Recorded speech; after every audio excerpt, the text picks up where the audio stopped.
Hey, I'm Plus Infinite, and today we're going to be talking about why you're playing Purrely wrong, and some better ways to think of it. Oh, and I'll also show you my new Super Quant Purrely deck profile. Let's check it out. It's been a long time since my last Super Quant Purrely deck profile, and I've had more than a few requests to update it. I've learned a lot since then, and I'm excited to finally share it with you today. Now, if you click this video hoping to learn how you can play Purrely differently, don't worry, I've got you covered.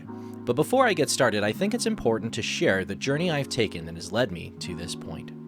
You see, I'm a Super Quant super fan, so much so that I've dedicated my entire channel to it, and made it my mission to feature this underappreciated Yu-Gi-Oh archetype in as many ways as I possibly can. After joining the Super Quant Archetype Discord and witnessing the constant innovation to keep up with the meta, I've discovered a whole host of different variants I never knew about. Since then, I've been experimenting with them and have even helped to develop new ones. But even though I've played and featured multiple different variants of Super Quants on this channel, and still have many more to share in the future, it might come as a surprise that I've still been playing Super Quant Purrely, both in the TCG and in Master Duel, ever since my very first Super Quant Purrely deck profile well over a year ago. In that time, I've learned a lot about how to play this deck, and despite having made 4 videos featuring Super Quants and Purrely on this channel, I still think that there's so much left for me to talk about regarding this peculiar combination of archetypes. Let's start off by talking about Super Quants. If you're not already familiar with Super Quants, then I'd recommend checking out this video on my channel, which will explain the basics of the strategy. To summarize, the main game plan goes like this. You use your starter, Alphen, to summon the Super Quants, the Rangers, then use the Super Quant field spell to discard and cheat out the Super Quant Xyz monsters, the Zords. Once you've made 3 mechs, you can summon the Super Quant boss, Magnus, the Megazord, which, when at full power, is unaffected by all card effects, and turns off your opponent's effects that allow them to search or draw. It also has an interruption by detaching once in the main phase to non-target shuffle a card, and if it's sent to the graveyard, it triggers all the Super Quant effects under it, usually getting you follow-up in the form of Alphen to your hand, as well as summoning back the 3 smaller mech beasts to protect your life points. If this sounds at all familiar to you, that's because it's basically X Purrely Noir, except better. No, but seriously, it is an even stronger boss monster than Noir. But like Noir, it takes a lot of investment. Plus, we don't have the advantage of modern card design. In fact, even Blue Layer can miss timing. I think it's safe to say by now that I'm deeply familiar with Super Quants. And yet, on the other hand, I think there's a lot that we as a player base still have left to learn about Purrely. Speaking of, how are you supposed to pronounce the archetype's name anyways? Is it Purrely or Purrely? I know that there's 2 R's, but there's also an E, and in the OCG, the archetype's name uses the blended sound Pew. Purrely. While I still don't know the correct pronunciation, I'm going to stick to the Japanese-inspired Purrely. So let's talk about Purrely now. If you looked up deck profiles or tutorials about Purrely, you might find that the common understanding of how to play this deck is to make X Purrely Noir, typically drawing some hand traps and, when you can, using the field spell to protect yourself from your opponent's hand traps. Since the deck received its most recent wave of support last year, the topping deck lists haven't changed that much. With this in mind, it may appear as though the deck has been solved. A 40-card deck list with mostly maxed out Purrely cards, and whatever non-engine you prefer. While I admit I'm only a casual Purrely enjoyer, I have been playing this deck since its initial release in Amazing Defenders, even before the release of Pure Lily, against some of the top meta decks at my locals and in Master Duel. I love this deck, and I want to see it succeed. And so, to that end, I'd like to share some of the lessons that I've learned by playing Super Quant Purrely over the last year. My hope in doing so is to provide a few key points of consideration that could offer a new perspective on the deck. All I want is to encourage other players, both Purrely players and, of course, Super Quant players. And who knows, maybe someone watching this will become the next player to top with one of these decks. So without further ado, here are the lessons that I've learned about Purrely over the last year. First, the deck has no strong normal summon. This one I think is the most obvious to other Purrely players, but I still think that there's a significant portion of the community that would argue against this point. Because while yes, I understand that you can normal summon Purrely or Purrely, there's a few problems. First, if you're trying to use Stray Purrely Street to protect your Purrelys from targeting effects, it only works on special summoned Purrelys, not normal summoned ones. So even if you have access to Stray Purrely Street, normal summoning Purrely is a bad idea. Plus, there are already 10 or more cards in your deck dedicated to summon Purrely from the deck. You never want to see these cards in your opening hand. Even if you do normal summon Purrely or Purrely, the maximum value you can get out of it is 1 card to your hand. A body on board and 1 card to your hand is not great card economy. In a modern meta deck, a normal summon can produce enormous value. Why should we, as Purrely players, be satisfied with a simple 1-for-1 trade? Especially in a deck that requires as much resources to build its boss monster as this one does. But I'll circle back to that in a minute. This leads me to my next point. Purrely deck lists are playing far too many main deck Purrelys. Again, you don't want to see this card in your opening hand, which basically makes it like a soft garnet. Why would you want to stuff the deck filled with 3 and 3? Even 2 and 3, which is becoming a little bit more common, seems like too many in my opinion. I think a better ratio might even be 2 and 1. Which leads me to another point. Purrely players rely too much on the light Purrely. Let's think of it this way. Even if you use your normal summon to summon out Purrely, we've already discussed the best value you can get is a 1-for-1 trade. While yes, this resource might be a valuable one to help you to get into your boss monster, it's entirely random, and the statistics are not always in your favor. But what if you have to discard to summon Purrely, as players often do? Well, assuming that you don't discard anything useful, you're down now 2 cards in your hand to get 1 body on board. And if it whiffs, as it often does, you're at a -1 in card economy. But what about Sylvan Princess Sprite, I hear you say? If we're relying on Excavate 1, something is very wrong. And I don't get why Purrely players think that this is acceptable. I am a Super Quant player, and my starter is completely random as well. As a Super Quant player, I can tell you that relying on randomness is never a good idea. So with those points out of the way, let me move on to my next point. Purrely has too many bricks in the deck. We've already discussed how the Purrely main deck monsters represent 5 or even 6 soft garnets, or in other words, less than ideal draws. That's a lot of bricks. But what about other cards? Pure Leap is a card that you want to set, but you can set it using E Purrely Noir's effect. So when you draw it, it doesn't really feel great, unless you don't have access to E Purrely Noir. Even then, you could search it off of Pure Lily, as long as you have My Friend already, which you often will when you're playing at 3 copies. By the way, if you're playing 3 copies of My Friend Purrely, what happens when you draw a second copy? Do you keep one for the next turn, maybe as a follow-up? Do you play it, just in case they Cosmic Cyclone one of them? Or do you just use it as discard fodder?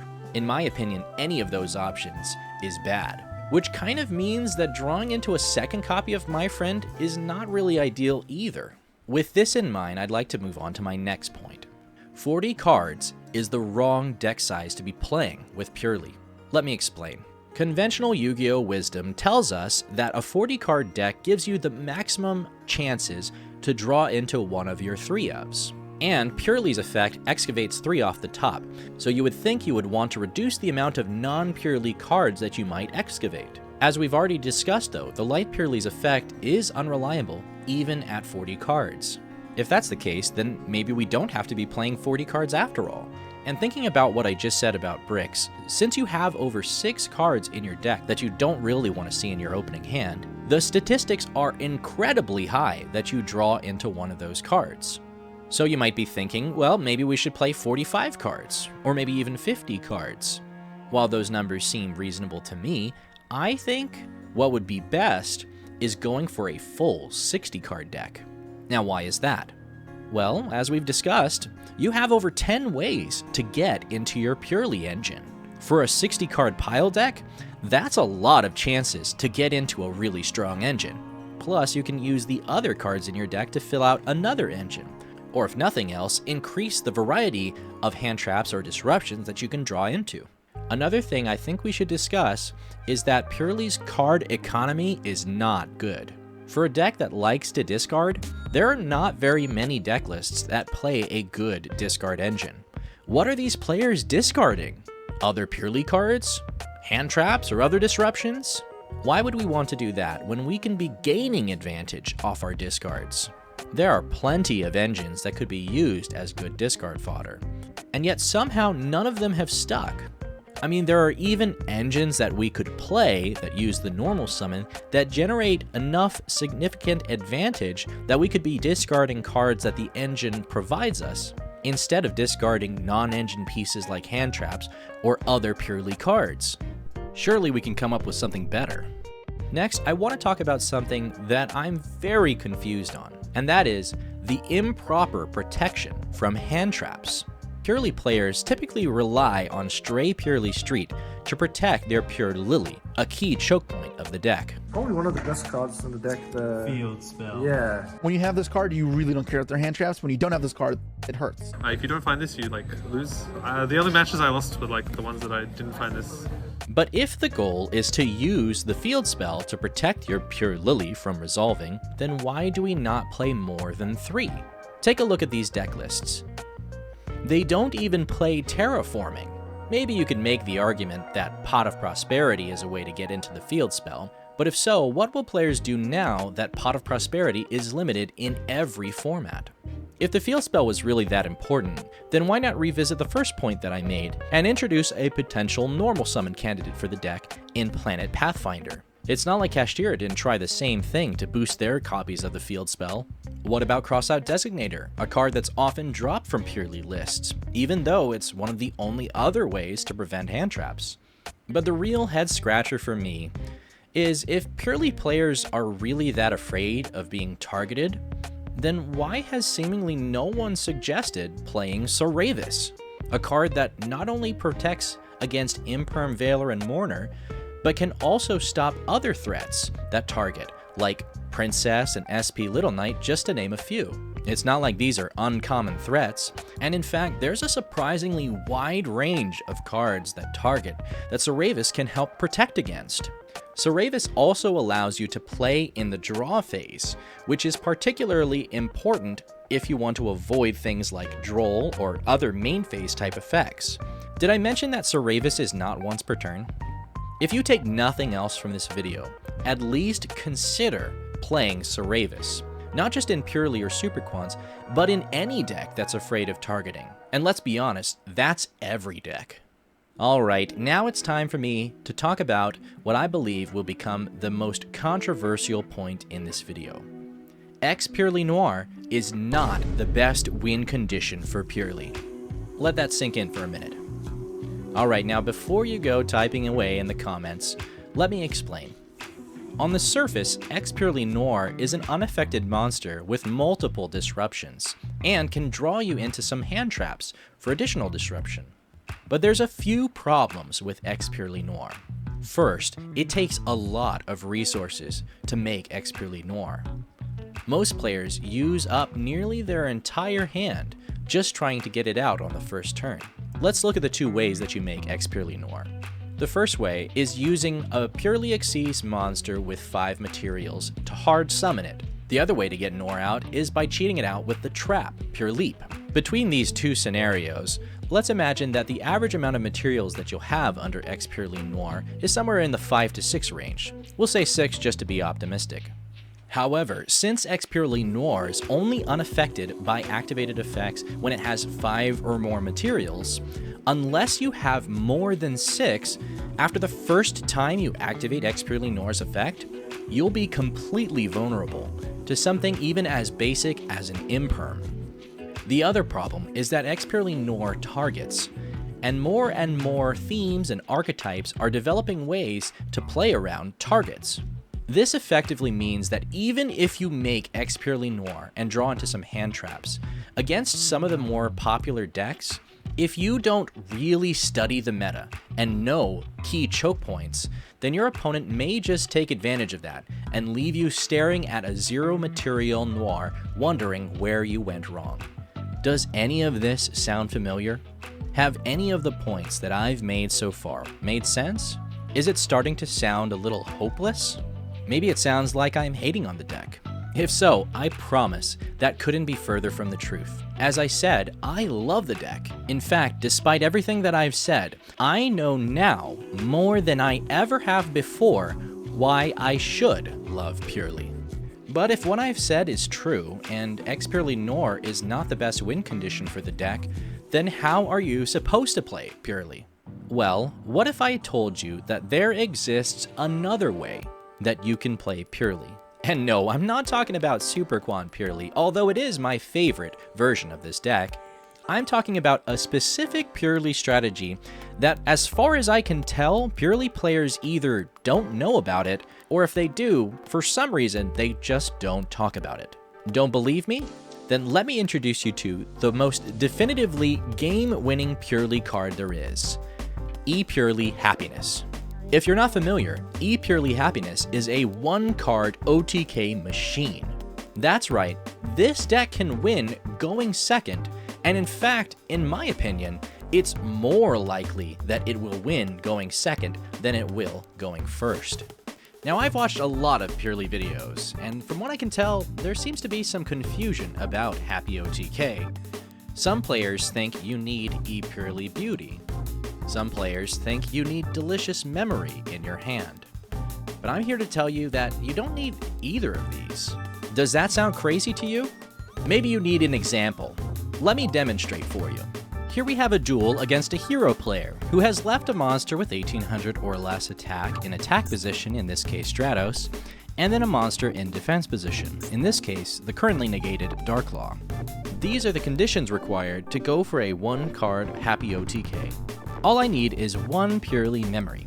Bear in mind, if you use Pretty Memory, you'll need to use a monster with 1200 attack or more to make up for the difference. Also, if your monster is 1300 attack or more, then your opponent's attack position monster can be up to 3000 attack. Although in this example, I don't have to worry about any of that, since my opponent already lost 1000 life points with instant contact, so Pretty Memory will just be putting them back up to 8000. I'll start by using Pretty Memory to summon out Pure Lily. Pure Lily will get us into My Friend. Now, My Friend can reveal 3 copies of Happy Memory and add it directly to your hand. If you already had Happy Memory, then you don't even need to resolve My Friend. I'll just activate Happy to get it into the grave so I can use Pure Lily to target it and Xyz summon into Happiness. Then I can enter the battle phase. Now, I need to explain a couple things here. First, let's look at Happy Memory. When Happy Memory is attached as a material to a purely Xyz monster, the monster gets an extra attack on opponent's monsters per battle phase. So, Happiness has 2 attacks currently, and will gain an extra one per copy of Happy Memory attached to it. Also, I need to explain Happiness's effect. At the end of the damage step, when it battles, you can add a Purrely card to your hand. And also, you can have the attack of a face-up monster on the field, as long as you have Happy Memory attached to it. So, we'll be using our first attack on the defense position, Darklaw. Our opponent will try and interrupt with Spirit of Neos, but it's completely irrelevant. At the end of the damage step, Happiness will search for a copy of Delicious Memory. Then we can have the attack of a face-up monster. In this case, we'll be having the attack of the Stratos, down to 900. Then, since this is a quick play, still in the battle, we'll be able to activate Delicious Memory and chain Happiness's effect to attach it from the field to itself. When Happiness's effect resolves, we have the option of returning a spell trap on our opponent's side of the field to their hand. This is useful against Yubel to return something like Nightmare Pain. Now, when Delicious Memory resolves, we can make one monster on the field indestructible by battle until the end of next turn. We'll actually be using the opponent's monster here to make it so that we can attack into it multiple times with Happiness.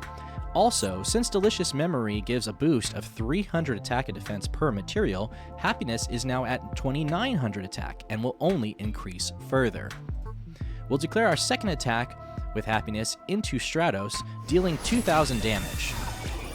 At the end of the damage step, we'll search for our second copy of Happy Memory and have the attack of Stratos down again to 450. We'll repeat the process by activating Happy Memory and attaching with Happiness's effect.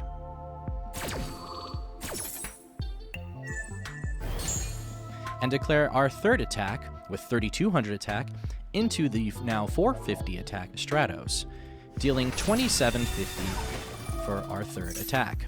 At the end of the damage step, we'll search again for our third and final Happy Memory and have the attack of Stratos down to 225. We'll activate Happy Memory and chain to attach. This will give us our fourth attack and put us up at 3,500 attack points. Now we can declare our fourth and final attack against Stratos to deal a lethal 3,275. Again, if your opponent's life points were at more than 8,000, then you'll need to use the other monster on your side of the field to make up for the difference. But here we go, let's go for Happy OTK.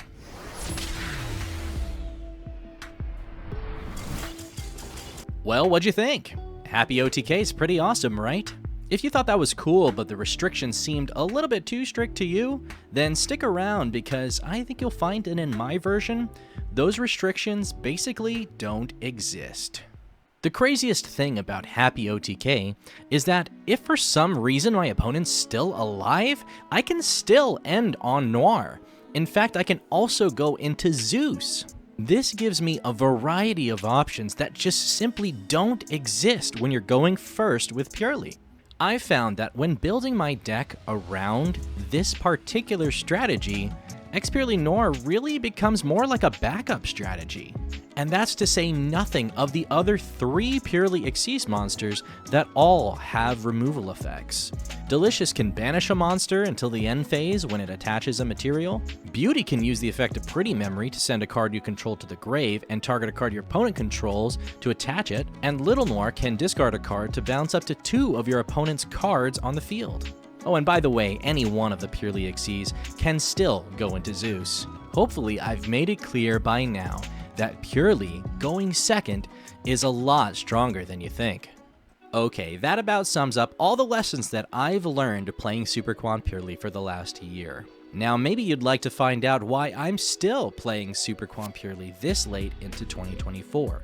Or maybe you'd like to see how I address some of the points that I've brought up. Well, if you've been patient enough to stick around this far, I think you've earned a look at my current deck profile. But rather than give you a traditional card-by-card breakdown, I'm just going to show you the whole deck list. So here it is.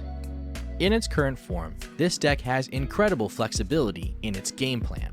You can use it going first like a combo deck to make Magnus, or Noir, or in some cases, even both. Or you can use it like a mid-range deck to make Beauty or Luster X or any of the other Super Quant Xyz monsters, alongside some hand traps or other disruptions. Especially because you'll have some great recurability since you'll always have Alphen and Purrely spells in your hand. Or you can go for an OTK style, with a swift victory using Happiness. In pretty much every instance, you'll be backed up by the Armored Xyz package, which can either bait hand traps or get you a draw and some discard fodder, and can bolster your end board with a powerful non-targeting form of removal on the 3,100 attack Dark Knight Lancer. If all else fails, you can usually nuke the board with Zeus multiple times until you gain enough advantage to get the upper hand. If you've seen my previous Super Quant Purrely deck profile, then you might notice that the Super Quant ratios and the Purrely ratios are pretty much exactly the same. 15 of each, making for a total of 30 cards.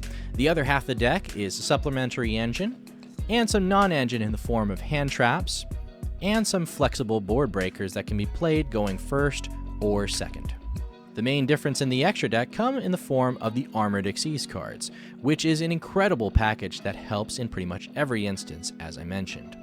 And the last card is Lyralust Nightingale, which I use as a counter to Tenpai, plus it feels great to walk over a Yubel board and then nuke the field with Zeus in main phase 2. The only supplementary engine I'm playing is Speedray Teratop and Taka Tomborg to make the Armored Xyz engine, which I've already explained is incredible, and honestly it's just free. It's so free to summon out Teratop and then search for Takatomborg, it demands respect, because if you resolve Terratop and then you summon out Takatomborg, you can instantly go into Gossip Shadow, and just the threat of that is enough for your opponent to want to respond to this card.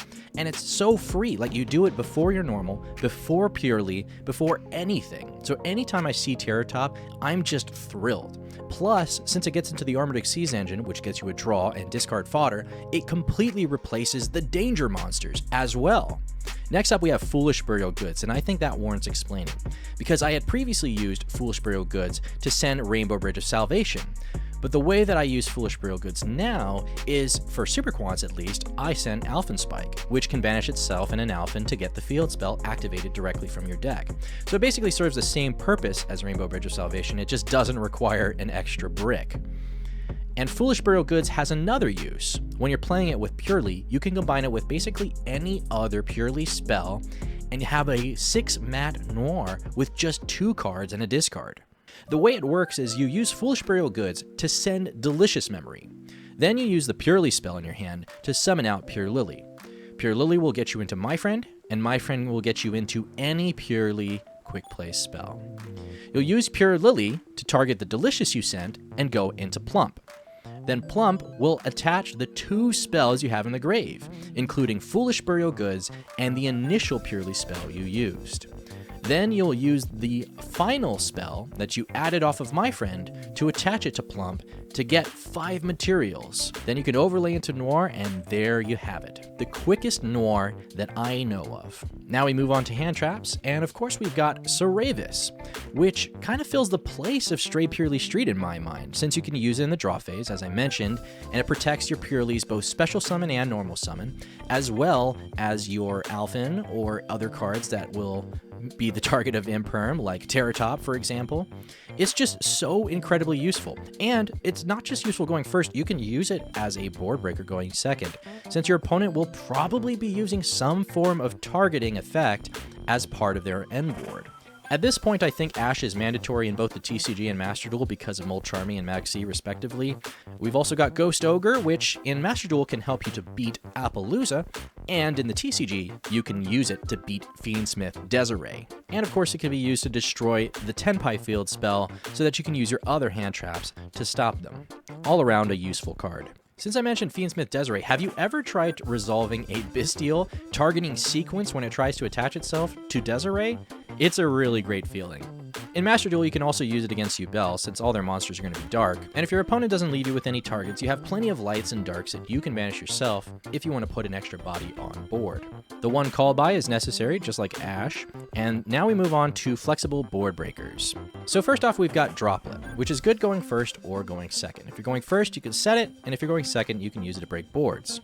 I used to think that Droplet took too many resources to use, so it wasn't worth it in Super Quants or even Purrely. But my favorite way to use Droplet now is in response to my own activations. Things like Imperm or Enemy Controller, a Purrely spell, or Emergency Teleport. You can chain and get basically a free negate. Droplet can also be used to dodge hand traps by sending Pure Lily, for example, when they try and use Imperm or Veiler against it. Droplet also makes going for Happy OTK way easier, since most monsters after they're negated will be under 1800 attack. Likewise, Enemy Controller also has usage to dodge hand traps when you're going second, since you can use it to tribute the monster that they're targeting. Then you can target and threaten another interruption that they have on their board. And of course, you can set it going first to steal an important part of their combo. Plus, Enemy Controller has another use, because its first effect, to target a monster and change its battle position, helps you to go for Happy OTK easier. Next up, we've got Imperm, which I typically use as more of a board breaker than a hand trap. And finally, we've got Full Armored Xyz. If you're not familiar with this card and you haven't seen my previous video about it, then stick around because I'm going to show you just how incredible this card is in this deck. This card is so valuable in this deck that I've even considered playing 2. Because at that point, then it's not a Garnet if you draw it. And do you see any once per turn clause on this card? Because I don't.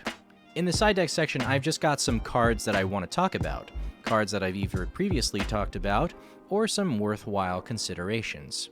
For those of you that have watched my Super Quant Purrely profiles before, you might be surprised at the distinct lack of Diviner of the Herald, a card that I had previously lauded as a main way to tie the two strategies together. Since when it's tributed, you can summon a level 2 or lower fairy monster, this can get you into either Alphen or Purrely.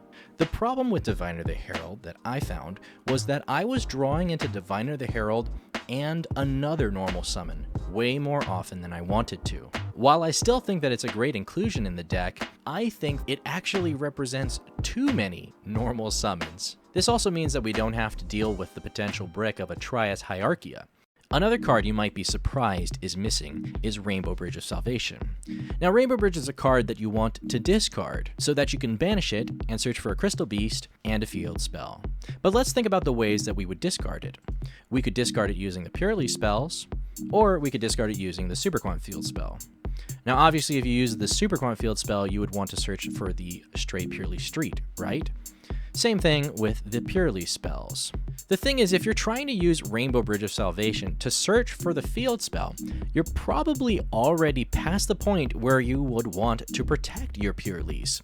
Because think about it, right? You have to use a Purrely spell to discard and summon a Purrely from the deck. Which one are you summoning, the light or the dark? Usually you want to summon the dark, especially if you only have one Purrely spell.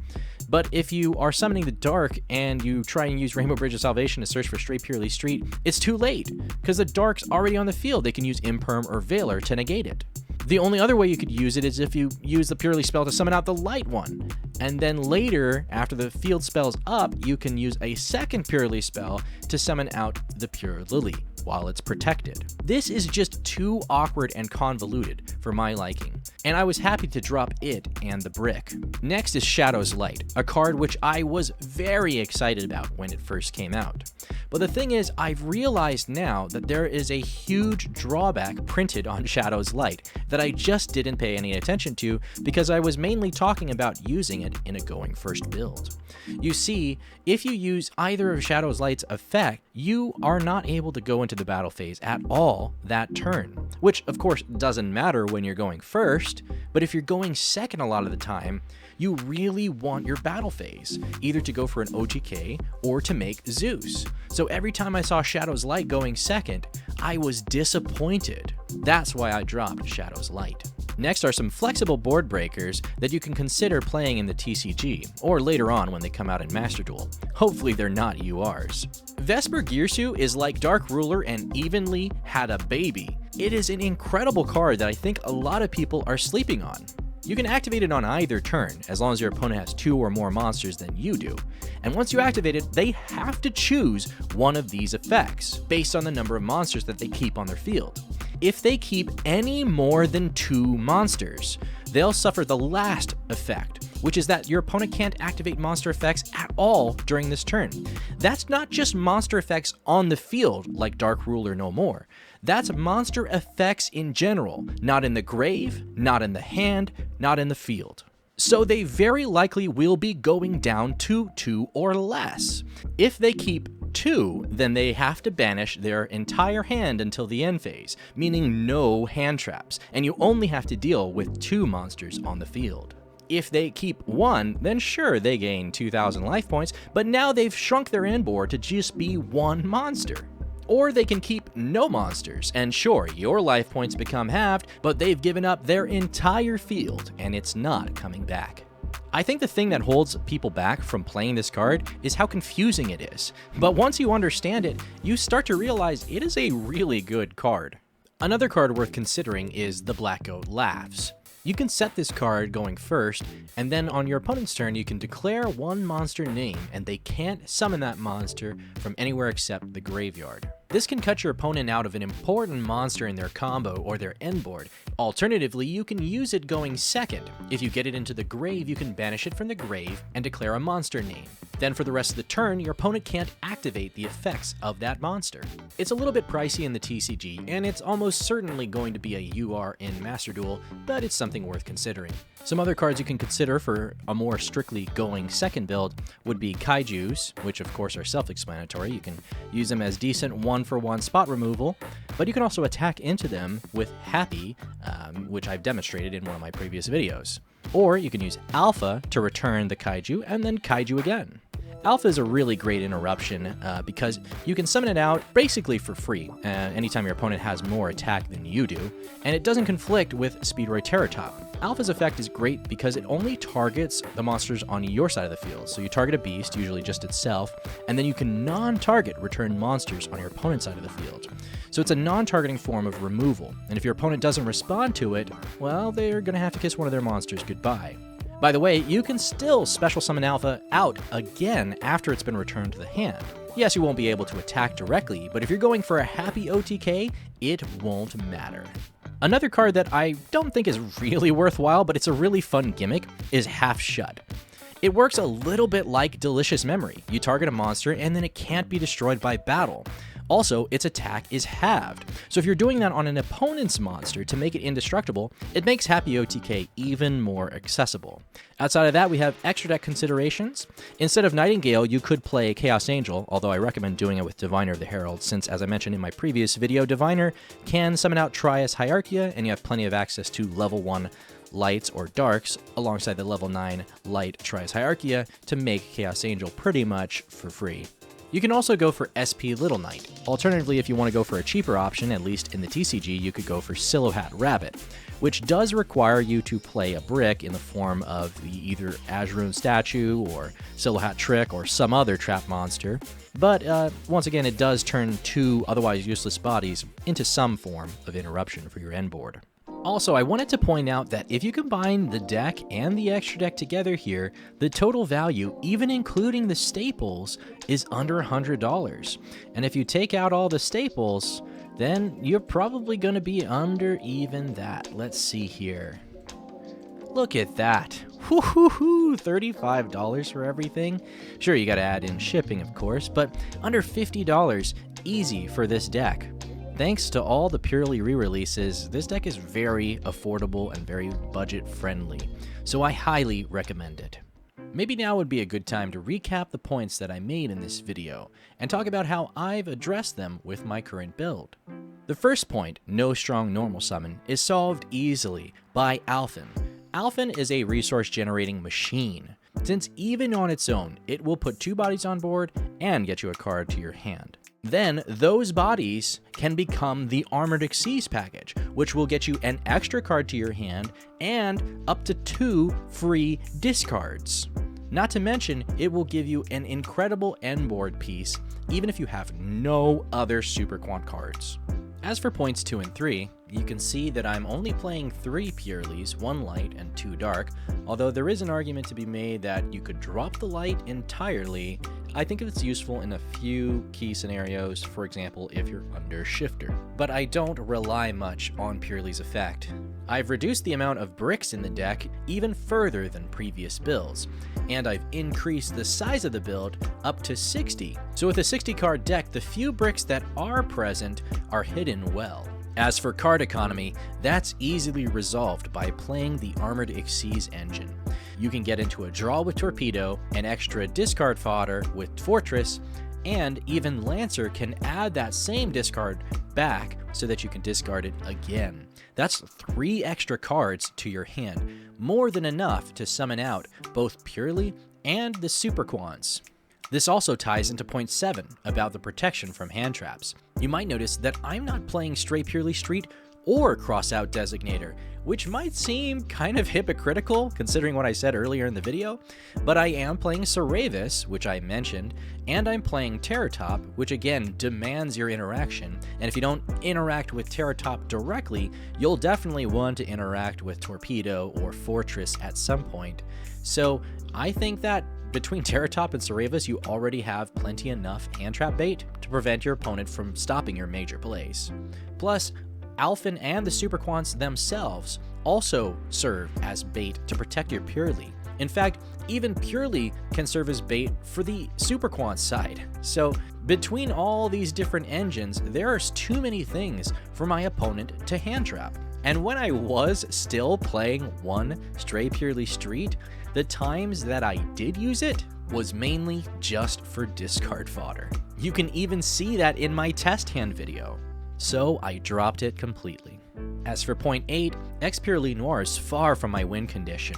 It's one of them, sure, but I also have Magnus, and I also have the Armored Xyz Engine, I also have Happiness, and Zeus. As for the final point, I've built my deck around Happiness OTK.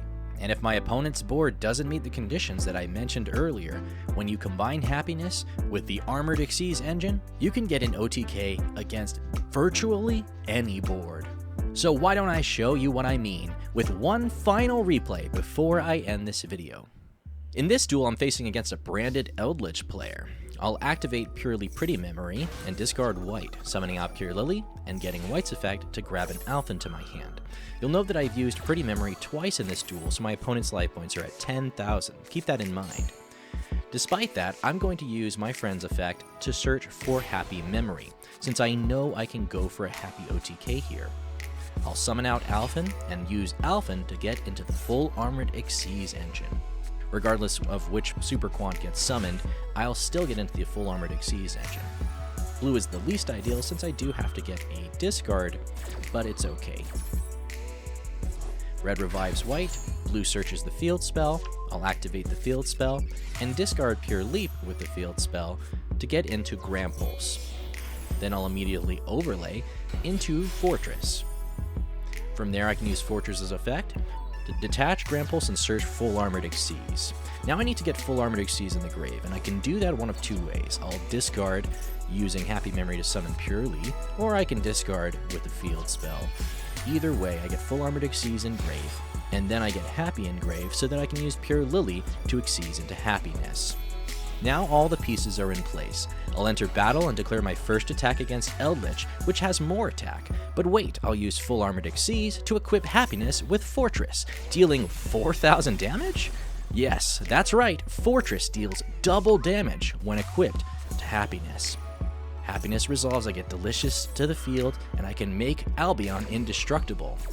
With 5,400 attack, I'll deal my second attack, doing 8,300 damage. Over 12,000 damage with just 2 attacks. How do you like that? This is what Happy OTK and Super Quant Purrely are all about. With Fortress equipped, Happiness becomes a 4,500 attack monster that can attack multiple times and deal double battle damage. And if you thought that was good, then check out what happens when you equip Torpedo to Happiness. Not only does it still gain 2,500 attack, but it becomes untargetable. And when it declares an attack, your opponent can't respond with any effects, and your opponent's monster's effects become completely negated until the end of the damage step. No traps, no tricks, no Yubel, no Tenpai. All on a single monster that can deal as much damage as Tenpai's entire combo. And it isn't just Happiness that can benefit from the full Armored Xyz engine. You can use it on Magnus as well. No matter how you decide to play Super Quant Purrely, I think you'll find that this unique combination of archetypes is not only resilient and flexible, but can out-resource and out-damage even some of the best decks in Yu-Gi-Oh! Alright, we've made it to the end of the video. If you're still watching, thank you so much for the support. I think I've finally said everything I need to say about Super Quant Purrely. But if you'd still like to hear more, then you're welcome to comment down below or join the Super Quant Archetype Discord. Otherwise, you can subscribe for more Super Quant content on the way. There's so much in store, and I can't wait to share it with you. For now, I've been Plus Infinite. Thanks so much for watching. Stay cool, take care, and have a good rest of your day. Hello, viewers. It's me, Super Quantum Fairy Alphen. You're watching Plus Infinite. Subscribe for more Super Quantum content. Aye, aye, aye, aye, aye.